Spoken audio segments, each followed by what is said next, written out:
Olha aqui, eu não posso, o Voglio Bene, o Bob Furruia, desprezar as minhas próprias prefigurações e antevisões, né? Não posso. Tenho que levá-las a sério. Especialmente quando acontece aquilo que eu disse que ia acontecer. Não é porque eu tenho bola de cristal, mas porque existe a lógica. As milícias moristas, que são iguaizinhas às milícias bolsonaristas, mas com uma diferença. Elas têm, Bob, um certo complexo de superioridade moral. Então elas acham que se elas fizerem rigorosamente as coisas que o Carluxo faz, mas com outros alvos, às vezes os mesmos alvos, porque eu, por exemplo, estou sendo alvo dos dois grupos. Mas a do Moro não, a do Moro é uma coisa legítima, superior, honesta, decente. Bom, gente que inclusive fez campanha para o Bolsonaro na eleição passada, agora está com o Moro, não é nenhuma surpresa, nada de novo sob o sol. Né? São as vanguardas do retrocesso, as vanguardas do atraso, as vanguardas de anteontem. Gente que inclusive morreu precocemente e nem sabe. Mas uma hora recebe o recado. Né? E aí resolveram me transformar em alvo. Como se eu ligasse para isso. Olha a minha trajetória, vê se eu me incomodo com isso. Vai perguntar para os petistas, quando eu tretava muito com eles, porque eles estavam no poder, né? A gente tende a tretar mais com quem está no poder. Né? Gente que gosta de tretar com quem está fora do poder apenas é vigarista. Eu treto com quem está no poder. Porque um dos papéis do jornalismo, inclusive, é realmente pegar no pé dos poderosos para que eles façam as coisas certas. Ou para que, ao se explicar, evidencie, inclusive, que estão certos e os críticos errados. O papel do jornalismo é ser vigilante. É isso mesmo. Mas o Moro está fora do poder. Não, o Moro, ninguém é mais poder do que Moro no Brasil, ninguém foi mais poder do que Moro no Brasil. Moro praticamente elegeu o presidente da República, criou as circunstâncias para tal. Foi o ministro mais poderoso do governo. Ele responde pelo atual estado de coisas. Né? Ele, a Lava Jato. Mas eu volto. Quando eu tratava com o PT, as correntes de demonização eram enormes e eu nunca liguei. Como não ligo agora em relação a Bolsonaro, como não ligo em relação a Moro, eu vou continuar a fazer meu trabalho. Ponto final. Muita gente está interessada nele. Não é? Olha aqui. Quando Moro deixou o governo Bolsonaro, sendo chutado,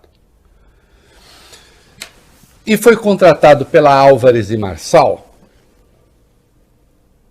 eu fui sim a primeira pessoa na imprensa e cobrei dos meus colegas que tivessem uma posição a respeito, que tivessem, se quisessem. Uma coisa é cobrar, outra coisa é você ter o resultado disso. Porque a Álvares e Marçal é a empresa no Brasil que responde pela recuperação judicial das principais empreiteiras que caíram nas malhas da Lava Jato e que foram destruídas pela Lava Jato. E que foram à lona em razão da atuação da Lava Jato. Deixando uma nota muito clara aqui. Combater a corrupção é uma necessidade. Combater a corrupção é um fundamento de governo. É um dever moral. Agora, você tem de combater a corrupção sem destruir as empresas. Empresas são entes, mesmo sendo privadas, com ações pulverizadas em bolsa ou não, não interessa. Empresas são entes de interesse público, que empregam pessoas. Eu já disse aqui 500 vezes. A Siemens, por exemplo, fez acordo de delação premiada em vários países do mundo. Por acaso a Siemens quebrou? Delação premiada não, no caso de Leniense, que foi a empresa. Por acaso a Siemens quebrou? Que método é esse de combater corrupção que destrói as empresas? Que destruiu o setor de construção pesada no Brasil? Que gerou prejuízos bilionários? que desempregou milhares de pessoas. Aí vem essa cascata, mas a Lava Jato recuperou 15 bilhões. Primeiro que esse número é vigarista, porque aí estão também as multas dos acordos de leniência. Isso não é devolução de dinheiro roubado, isso é mentira, é uma distorção do conceito. Primeiro, isso está em segundo lugar, isso está em curso ainda. Mas o mais importante não é isso. Ainda que esses 15 bilhões tivessem caído no caixa do governo, quanto custou a destruição de um setor da economia brasileira? Quantos bilhões isso custou? Inclusive de trabalho intelectual, de perda de tecnologia acumulada. Foi criminoso o que se fez aqui no Brasil. Não obstante, Sérgio Moro se deu muito bem. Deltan Dallagnol se deu muito bem. Ganhou aí, recentemente, R$191 mil, Bob Furuia, de férias atrasadas. Eu sei que o Vale Bene teve algo parecido aí na Band outro dia. Né? De uma bolada só, fiquei com inveja. Aí ele falou, não, é que eu não tiro férias. Eu falei, ô, Vale Bene. 191 pau, Vale Bene. E como nós vimos, né? Deltan Dallagnol, que fazia? Pensou em criar uma empresa para palestras, ganhou, como ele disse, num ano lá 400 mil de palestra, num período lá. Não é? Então, assim, para os procuradores, para o juiz, todo mundo ganhou muito dinheiro, mas o Brasil foi a breca. Um setor da economia foi... a crise brasileira é culpa da Lava Jato? Não. A destruição de um setor da economia é. E aí Sérgio Moro vai ser funcionário, inicialmente se anunciou que ele seria sócio da empresa que está fazendo a recuperação judicial de empresas que a Lava Jato quebrou e querem que se considere isso normal. Eu estou falando isso porque a Álvares e Marçal soltou hoje uma nota quilométrica a respeito, 8.238 toques, Bob Furuia. Parece o Reinaldo Azevedo escrevendo. Parece os T do blog. Né? Parece. Tentando explicar o inexplicável, repetindo, aliás, coisas de 2020, de quando houve a contratação. Aliás, quando houve a contratação, eu apontei aqui neste programa que Álvares e Marçal estava se atropelando, se atrapalhando, porque dizia assim que o que fez a Álvares e Marçal contratar o Moro foi a sua experiência como juiz e como ministro. E também a sua relação com autoridades internacionais. Quer dizer que ele tinha relação com autoridades internacionais como juiz, passando por cima do Ministério da Justiça, é isso? Passando por cima da Procuradoria-Geral da República, passando por cima do Judiciário? Ele já era uma autoridade global aqui no Brasil, falando em nome de quem? Dos interesses de quem? Dos interesses do Brasil? Não, sem dúvida, nos Estados Unidos é muito comum esse negócio. É muito comum esse negócio. Aliás, o Vólio, que é fã como eu, do Suits, a gente vê ali, né? Muitas vezes, autoridades de governo que mudam de lado, né? Uhum. Então o cara está atuando como promotor, eventualmente até como juiz, e passa a atuar num escritório privado de advocacia. Mas assim, da noite para o dia.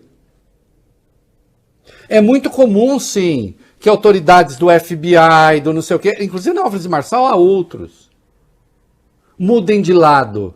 Mas espera aí, vão para a empresa que tem como clientes aquelas empreiteiras que quebraram em razão da atuação desse juiz?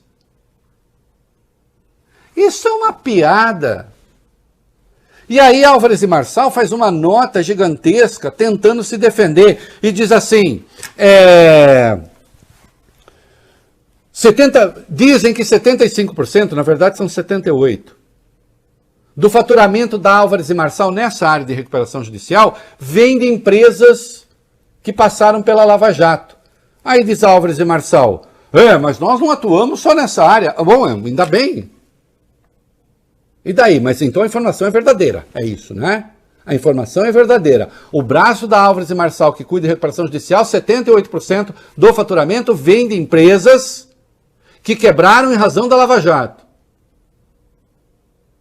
E aí há outros sofismas. Eu não sei se isso, redigido em inglês, pode fazer mais, não consta, mais sentido do que em português, mas diz assim, o Valio Bene, diz assim que a Álvares e Marçal cuida de 26 processos de recuperação judicial. E apenas 6 são de empresas da Lava Jato. Vocês estão tentando falar isso a favor de vocês, mas isso é contra vocês. Presta atenção aqui. Onde vocês tiveram aula de lógica? Quer dizer que vocês têm 26 empresas em processo de recuperação judicial. Só 6 são da Lava Jato. E essas 6 lhes rende 78% do faturamento?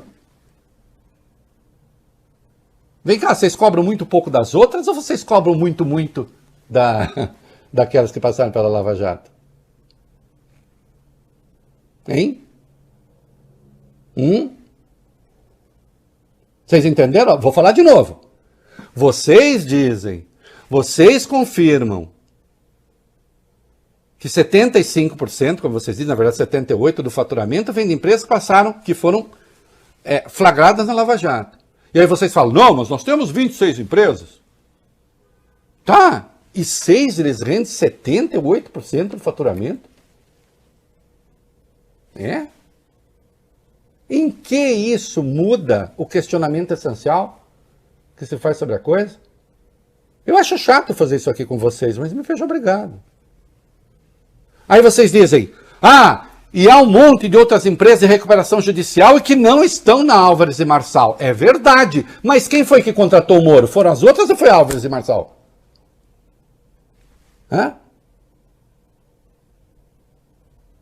Com valores aí, a depender da conta que se faça, entre 45 e 65, entre 42 milhões, não, 45 milhões e 60 milhões de faturamento só com essas empresas. Não, as outras não contrataram o Sérgio Moro, foram vocês que contrataram o Sérgio Moro.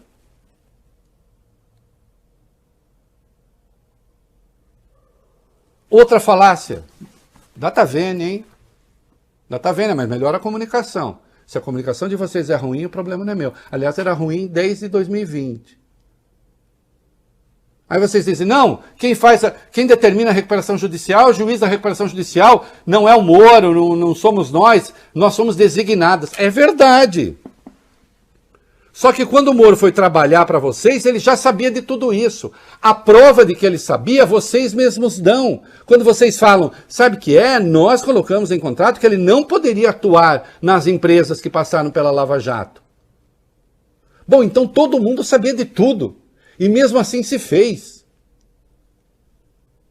Ou esse dinheiro da recuperação judicial não é do grupo Álvares e Marçal? O Moro não ganhou dinheiro, em última instância, do mesmo cofre que arrecadou com a recuperação judicial, pelo amor de Deus. Que parte vocês estão fingindo não entender?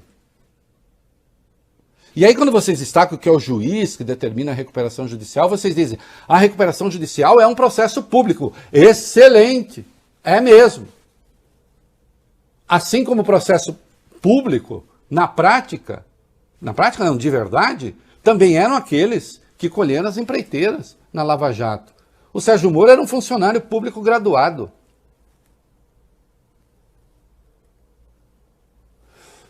Não tem como negar, por muito menos Sérgio Moro decretou prisão preventiva, por muito menos Sérgio Moro fez mandado de busca e apreensão, até condução coercitiva. Sérgio Moro estaria em cana segundo os critérios de Sérgio Moro. Quantas vezes a Lava Jato decretou mandado de busca e apreensão e prisão preventiva e o que eles têm em mãos era o seguinte, fulano recebeu uma doação de tal empresa, depois deu um voto favorável àquela empresa. E isso no momento em que doação de empresas privadas era legal. É claro que em algum momento o cara vai votar.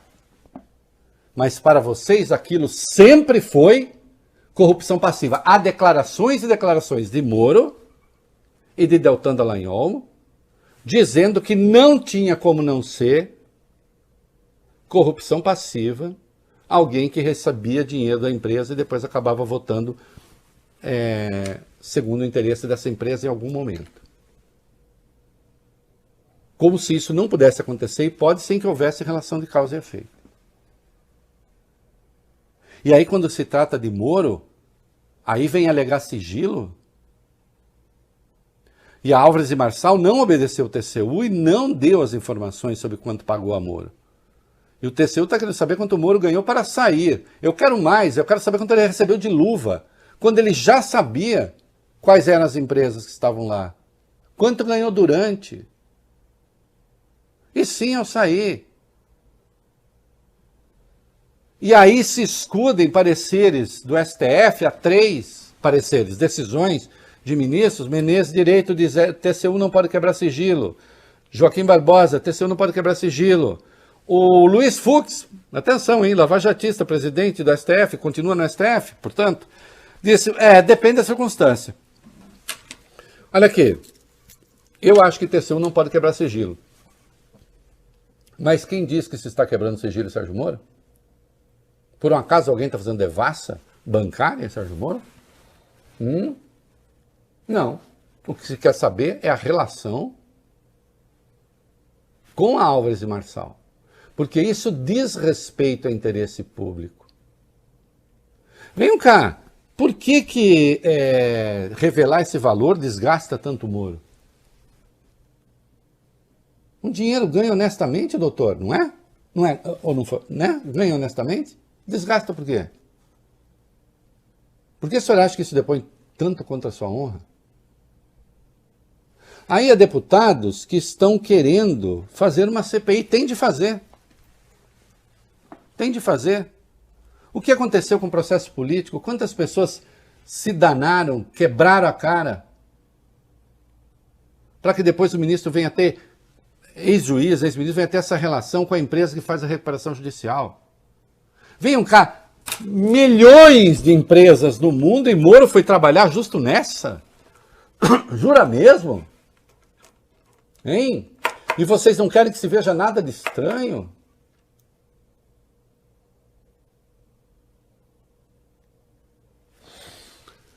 No dia, acho 2 de dezembro, 2 de dezembro ou 20 de dezembro? Notei aqui. Dia 2 de dezembro. Eu tratei desse assunto aqui, Bob Furui. Tratei desse assunto aqui. Nós vamos tentar colocar o que eu disse no dia 2 de dezembro. Se falhar, eu conto o que é. Eu tratava 2 de dezembro de 2020. Moro não era candidato ainda, eu não faço campanha política. Eu comentei isso aqui, ó. Vai, solta aí. Quais são as condições do salário do Sérgio Moro? Isso precisa ser investigado. Quanto esse salário? Recebeu luva? Não recebeu? Está circulando por aí, não, o salário médio de um diretor da IEM é de 150 mil. Desculpe, isso é pra gente sem importância, que é de 150 mil. Eu tenho o direito de duvidar que Sérgio Moro, importante como é. Então, eu tinha razão. O que é? Agora as forças-tarefa viraram instrumentos de enriquecimento dos valorosos varões de Plutarco que combatem a corrupção? Faquim, se olhe no espelho. Se olhe no espelho e diga, tenha certeza de que estou sendo justo. Carmen Lúcia, idem. Senhores ministros do Supremo, o que é que vocês estão permitindo que se faça com o combate à corrupção no Brasil? E a mesma coisa Augusto Aras, Procurador-Geral da República. Tenha coragem de pôr fim a essas vergonhas em que se transformaram as forças-tarefa.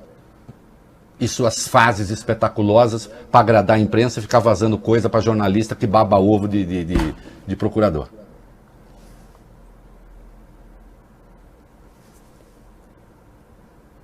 Ou Sérgio Moro está acima do bem e do mal. Tá? Por quê? Em nome do quê? Aliás, se ele não se julgasse acima do bem e do mal, ele não teria nem aceitado essa proposta. Mas aceitou, ele não vê nada de mal nisso que ele está fazendo. Porque no fim das contas, ele se dá conta de que ele condenou alguém sem prova e não aconteceu nada e foi aplaudido, e virou herói. Ele escreveu que não tinha prova, ele escreveu inclusive que ele nem era juiz da causa, indiretamente escreveu, e continua lá.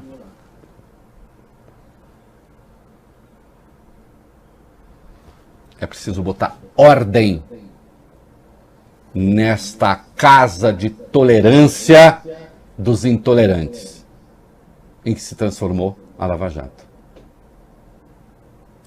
É isso aí. Pronto. Tava de rabo ainda, Bob Furui. Agora não tem mais. Melhor agora. Isso. Você sempre gostou de cabelo curto, eu sei. Ó, mas cabelos curtos ou longos, as ideias são sempre longas, Bob Furui. E boas. Sempre longas. E boas. Né? Para brincar com o Schopenhauer um pouquinho. Olha aqui. Tava tudo ali. Aliás, o Bob, não sei se você viu, vale bem, eu estava convocando o Fachin, falar, e aí, vai ficar tudo como está? E a gente sabe que depois dessa coisa toda, mudou um pouco de figura, né? Se percebeu como atuava o então juiz. Vem cá. Justiça agora é trampolim para a carreira pública? Uma pergunta, Álvares e Marçal. Vocês pretendem, sempre que alguém deixar o Ministério Público, depois de ter lhes fornecido algum cliente, em razão de sua atuação, vocês pretendem contratar a pessoa? Vocês são agora a porta da esperança do procurador moralista, de fancaria, né? Do juiz moralista. É assim que vai ser? Sérgio Moro, tenha a hombridade de contar a verdade. Por acaso vai ser candidato sem revelar os bens? Como é que vai ser? Na conta? Essa dinheirama não vai aparecer? É isso mesmo? Quanto a Álvares e Marçal, tudo o que Álvares e Marçal disse hoje, tentando defender o Moro, evidencia a necessidade e a obrigação moral de revelar quanto pagou a Sérgio Moro. E sim, estou defendendo que se faz CPI. O Moro deu uma entrevista ao Estadão, desconversou como sempre, mas disse que vai acabar contando. Bom, eu não quero promessa, quero saber qual é o valor. E atenção, ainda que fossem R$10, trabalhar na empresa que faz a recuperação judicial das empresas que quebrarem em razão da sua atuação, isto é absolutamente inaceitável. E vocês podem contar comigo, porque eu vou apontar.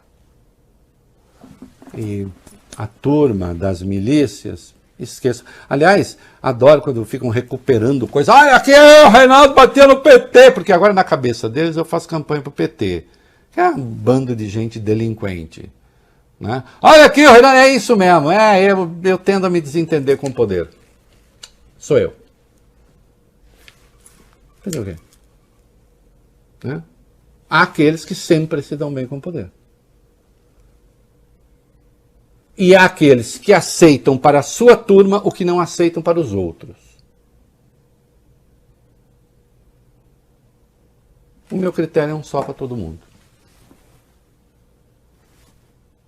Ainda que não houvesse nada de ilegal nessa atuação do Moro, pergunto, é moral? É ética? É aceitável?